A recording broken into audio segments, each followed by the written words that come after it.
Hi everyone, this is Veronica. आज हम बात करेंगे कि पोलैंड पे हमने देखा एक मिसाइल स्ट्राइक हुई।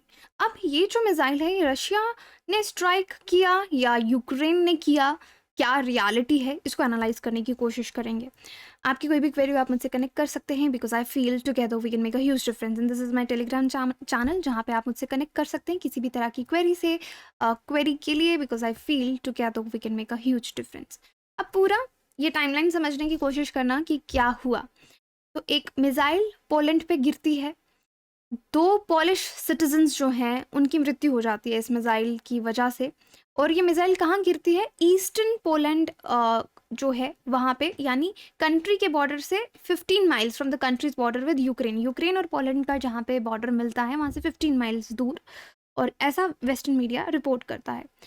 अब पहला जो स्टेटमेंट पोलैंड की तरफ से आता है उसमें कहा जाता है वेडनेसडे को कि रशियन मेड मिसाइल है, कि ये जो मिसाइल गिरी है ये रशिया का अटैक है, because this missile is Russian made, ये रशिया ने बनाई है और इसकी वजह से हमारे 2 लोग मर गए।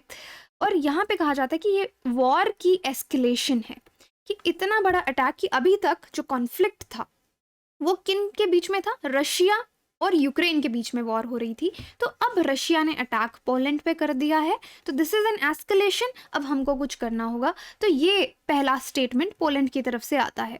तो प्रिंट मीडिया में भी आप देखेंगे एकदम से न्यूज़ आने लगी कि इस तरीके से मिसाइल का अटैक पोलैंड पे हुआ है, रशिया ने किया है, तो प्रिंट मीडिया भी इससे भर जाता है। अब जेलेंस्की क्या कहते हैं? वो कहते हैं कि टेरर अब सिर्फ यूक्रेन के नेशनल बॉर्डर्स पे लिमिटेड नहीं है, बल्कि अब रशिया की जो मिसाइल्स हैं वो पोलैंड को भी हिट कर रही हैं। और Poland again it is a NATO territory.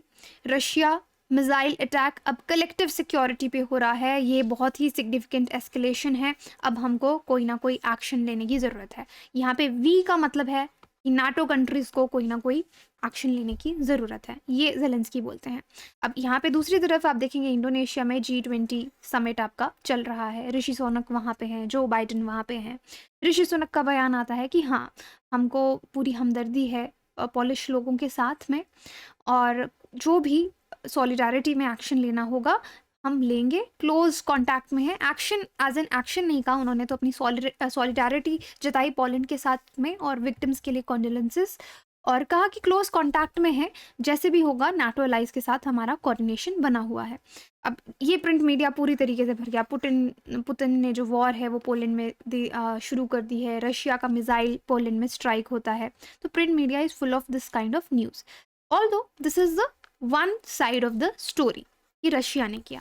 अब दूसरी तरफ से रशिया का बयान आता है, रशिया बोलता है कि हमने नहीं किया है, हमने कोई भी मिसाइल अटैक पोलैंड पे नहीं किया है। अब बात निकल के आई है कि this is Russian made missile.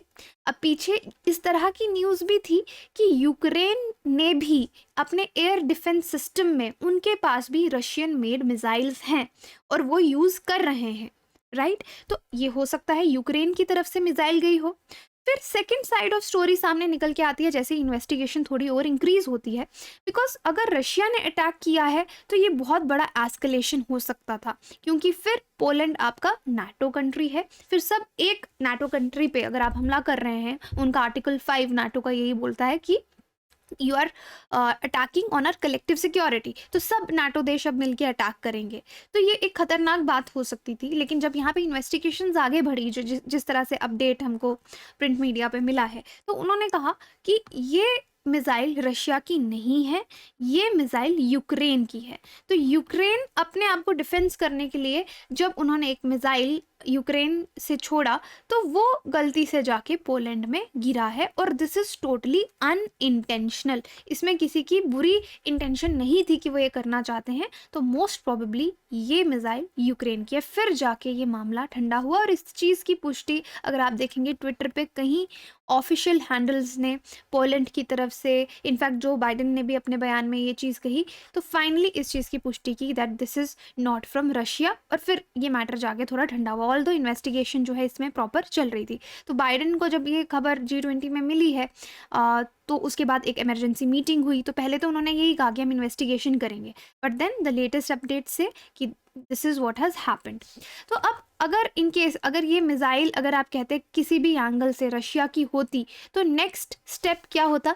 तो नाटो के 2 आर्टिकल्स बहुत इम्पॉर्टेंट हैं। एक है उसका आर्टिकल 4 और दूसरा है आर्टिकल 5। आर्टिकल 4 में कहा जाता है कि कभी भी इस तरह की अगर कोई सिचुएशन आती है, तो जितने भी नाटो कंट्रीज़ हैं वो आपस में डिस्कशन करेंगे कि अब नेक्स्ट स्टेप क्या लिया जाए, मतलब डिस्कशन होगी, एक दूसरे के सजेशंस यहाँ पे लिए जाएंगे। लेकिन आर्टिकल 5 आपका कलेक्टिव डिफेंस का आ जाता है। कलेक्टिव डिफेंस यानी एक नाटो एलाई पे अगर हमला हो रहा है तो बाकी सब भी करेंगे, बट हाँ, हमेशा आर्टिकल 5 को इन्वोक करने का मतलब ये नहीं है, और भी इसमें बहुत गहराई में सेंटेंसेस लिखे गए हैं, but that is article 5 is of collective defence. लेकिन पोलैंड ने यहाँ पे आर्टिकल 4 का इस्तेमाल किया कि यहाँ पे डिस्कशन जो है वो इस पे होनी चाहिए कि क्या हो सकता है। So this is it. But otherwise आप देखेंगे रशिया ने अराउंड 80 मिसाइल्स यूक्रेनियन सिटीज़ पे फेंकी हैं, और यूक्रेनियन फोर्सेस भी प्रिपेयर हो रही हैं रिकैप्चर खैरसोन सिटी को करने के लिए। So these are the latest जो आपको प्रिंट मीडिया में मिलेगा। तो यही चीज़ अगर हो सकती है समझने वाली यहाँ पे कि अगर मिसाइल रशिया की होती तो क्या होता। तो पोलैंड नाटो का मेंबर है, तो आपको यहाँ पे नाटो के बारे में कंप्लीट इन्फॉर्मेशन होनी चाहिए, जो कि लेट्स क्रैक यूपीएससी में मैंने एक डिटेल में लेक्चर भी इस पर बनाया है नाटो के बारे में, इन एंड आउट एवरीथिंग, कि नाटो कब बना था, क्यों बना था, कितनी कंट्रीज़ हैं। और फिलहाल अगर आप देखें रशिया यूक्रेन की जो वॉर चल रही है, इसका भी सबसे बड़ा रीज़न नाटो ही है। नाटो का आपका ईस्टवर्ड एक्सपेंशन जो है, that is one of the reason. So this is the article 4 of NATO, जो कहता है विल कंसल्ट टुगेदर, कि एक दूसरे से कंसल्ट करेंगे, ओपिनियन लेंगे जब भी किसी एक नाटो मेंबर का टेरिटोरियल इंटीग्रिटी, पॉलिटिकल इंडिपेंडेंस और सिक्योरिटी खतरे में होगा, तो ये चीज़ होगा। But the next article is 5, जहाँ पे कहा जाता है कि दैट एन आर्म्ड अटैक, किसी एक नाटो देश पे अगर आर्म्ड अटैक होता है तो सारे नाटो देश उस पर हमला करेंगे। तो आर्टिकल 5 अभी तक जब 9/11 के अटैक्स के बाद ही एक बार इन्वोक किया गया था, उसके बाद कभी ऐसी नौबत नहीं आई है। तो ये सब आपके नाटो कंट्रीज़ हैं। यहाँ पे आपको नाटो एनलार्जमेंट दिखेगा। एनलार्जमेंट का मतलब है कि नाटो धीरे धीरे जो है वो एक्सपैंड हुआ है, और देर आर करेंटली 30 मेंबर्स। अभी नाटो के 30 मेंबर्स हैं, पोलैंड भी उनमें से एक है। तो पोलैंड नाटो का मेंबर 1999 में बना था। तो दिस इज़ इट, कि आपको भी क्लियर होगा कि ये मिसाइल का पूरा क्या मसला है। तो ये न्यूज़ भी इसीलिए कवर करनी थी बिकॉज यहाँ पे एक वॉर एस्केलेशन मूवमेंट जो है वो आ गया था। But yes, after investigation everything is clear कि क्या हुआ है। बट लेट्स सी ये चीज़ें क्या नया टर्न लेती हैं। बाकी आप अपनी प्रिपरेशन हमारे साथ आसान कर सकते हैं। इंडिया के बेस्ट एजुकेटर्स आपको अनअकैडमी प्लेटफॉर्म पे पढ़ा रहे हैं।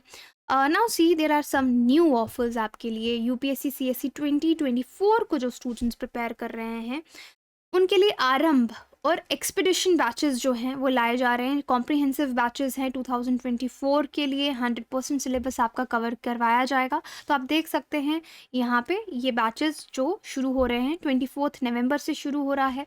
एक्सपीडिशन बैच अगर देखेंगे तो ये काफ़ी कॉम्प्रिहेंसिव बैच है। ये इंग्लिश में है, जो स्टूडेंट सिर्फ इंग्लिश में पढ़ना चाहते हैं ये उनके लिए एक्सपीडिशन। आरंभ वाला बाइलिंगुअल होगा, expedition batch is in English. ये भी 24 नवंबर को ही शुरू हो रहा है। इसमें आप खुद को एनरोल कर सकते हैं, अपनी यूपीएससी जर्नी जो है वो शुरू कर सकते हैं 24 नवंबर। यहाँ पे कुछ अर्ली बर्ड ऑफर्स हैं, सो आप मेरा कोड वीरो यूपीएससी यूज़ करके यहाँ पे मैक्सिमम डिस्काउंट ले सकते हैं। सो यू कैन सी कि 18 मंथ का जो प्लस जीएस कोर्स है वो 67,825 का है, but you are getting it at 49,000। तो 49,000 में बहुत ही अमेजिंग आपको ऑफर यहाँ पे मिल रहा है। और आइकॉनिक जो है वो 94,000 का आपको 55,000 में मिलेगा। बहुत ही लिमिटेड पीरियड के लिए ऑफर है, you can use it now. Nothing can stop you from chasing your UPSC CSC dream. EMI पे भी आप ये कोर्सेज ले सकते हैं। Next gamified live scholarship test 20 November 11 AM मेरा कोड यूज़ करके आप एनरोल कीजिए, और यहाँ पे रैंक 1 to 50 को जो है प्लस सब्सक्रिप्शन दी जाएगी, 50% ऑफ मिलेगा। देन आपको नेक्स्ट रैंक्स में 30 एंड देन 25% ऑफ जो है वो दिया जाएगा। फ्री इंटरव्यू गाइडेंस प्रोग्राम चल रहा है अनअकैडमी का। You can inform your friends कि वो इसका पूरा बेनिफिट ले सकते हैं। And I hope you are competing ये गेमिफाइड वर्जन और learning as well. Thank you so much.